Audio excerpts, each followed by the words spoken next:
Happiness First Institute is the solution you've been looking for, the one solution for your employee engagement needs, burnout prevention, and burnout recovery.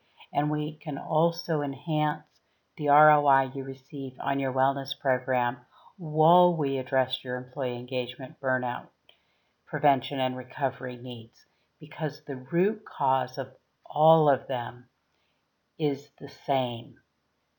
Contact us and let us help you achieve your goals today. All you have to do to know that traditional employee engagement programs do not accomplish the goal is to look where employee engagement stands today. For the last decade, only 30% of employees have been engaged. 20% have been actively disengaged, and 50% have been not engaged. You're paying 100% of your employees to show up and do their jobs well every day. With 30% engagement rates, you're not getting what you're paying for. Employees cannot fix this on their own. They need your help. Being disengaged at work is not healthy for the employee. If they knew how to feel better about their jobs, they would do it. If they knew how to align their values with those of your organization, they would do it. You need to teach them how to do it, and it's not difficult.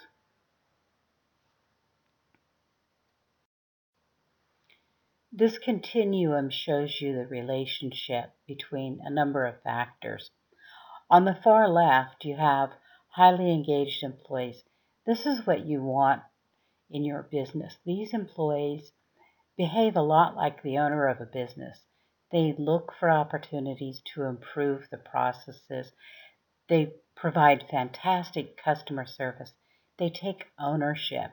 They make suggestions. They do everything that you want your employees to do. Engaged employees are really good employees too. They are trying. They may not take ownership, but they're meeting the expectations. They're doing what you hired them to do. Coasting employees are not engaged. They are coming to work. They're doing as much as they think they need to do, not to get fired, or not to get fired quickly, depending on where they are along the continuum. But they're not giving their best, and they are experiencing health declines because being disengaged from something that you have to do 40 hours a week or even just 30 hours a week creates stress, which is unhealthy for them. Then you have the actively disengaged employees that they've essentially quit, but they still come to work. They do the minimum amount possible. They might be resentful. They probably malign your organization to other employees.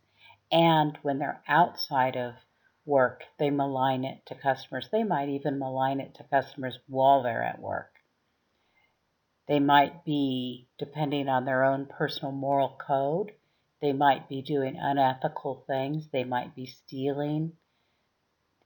Actively disengaged employees can be turned around, but you have to work at it. And then you have burned out employees, which are employees who have become emotionally exhausted. They simply don't have the energy to do their jobs. There may be a part of them that still wants to do it, but they don't know how to recover from the emotional exhaustion the job covers. Now, a lot of jobs create emotional exhaustion. Physicians and nurses, firefighters and police officers, soldiers, teachers, anyone who has to do emotional labor.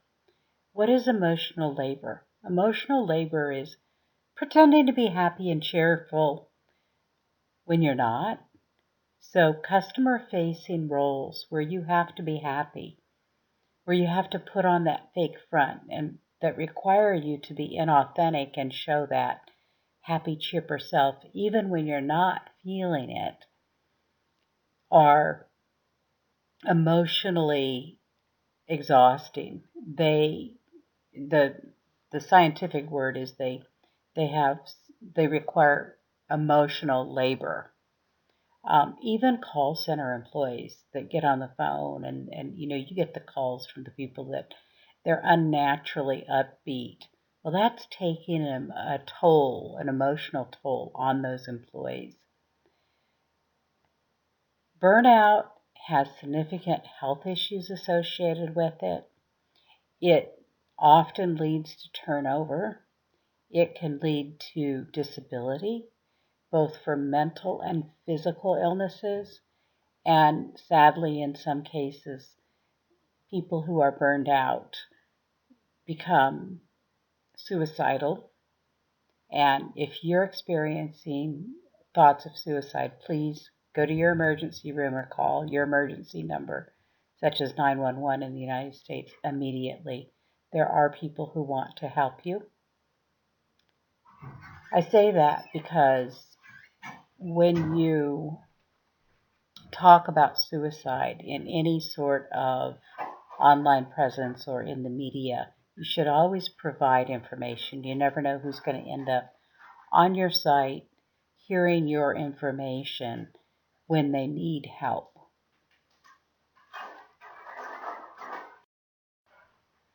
At Happiness First Institute, we create the paradigm shift in employee engagement. We're the only company that has expertise in changing the one factor responsible for between 27 and 40% of an employee's level of engagement. Our programs create managers who are more authentic and more likely to praise preferred behaviors, thus providing positive feedback. And they help managers master the art of seeing the potential in their employees, which helps them inspire the best from their staff. Contact us today to learn how we can help your employees and your organization thrive more now. You can reach me on Twitter at Janine Joy Joy, or you can find me on LinkedIn. I'm the only Janine Joy with Janine spelled the way I spell it. And you can also contact me via our website, happinessfirst.com. If you leave comments on YouTube, I will see them eventually. I don't check here for comments every day. Thanks for watching. Have a wonderful day.